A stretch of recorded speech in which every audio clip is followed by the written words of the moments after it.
கோபால் அவர்களை பொறுத்த வரைக்கும் அந்த நக்கீரன் இதழை ஒரு மஞ்சள் பத்திரிகை போன்றுதான் அவர் நடத்துறாரு. இப்போ நக்கீரன் இதழ் நீங்க பார்த்தீங்கன்னா கடைகள் எல்லாம் பார்க்க முடியாது, பெரிய அளவுக்கு அது விற்பனை இல்லாமல் போய்விட்டது.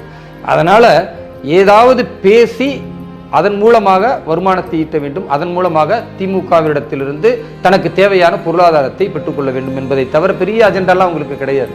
அதனால குறிப்பா இந்து சமய நம்பிக்கைகளை இழிவுபடுத்துவது, இந்து சமயத்தின் மூலமாக அல்லது அதன் மூலமாக யார் பயிற்றுவிக்கப்படுகிறார்களோ, யாரெல்லாம் புனிதர்களாக இன்றைக்கு கருதப்படுகிறார்களோ அவர்களை கொச்சைப்படுத்தி அதன் மூலமாக மத நம்பிக்கை உள்ளவர்களையே சாகடிக்க வேண்டும், கருத்தியல் ரீதியாக சாகடிக்க வேண்டும் என்பதுதான் அவர்களுடைய நோக்கம்.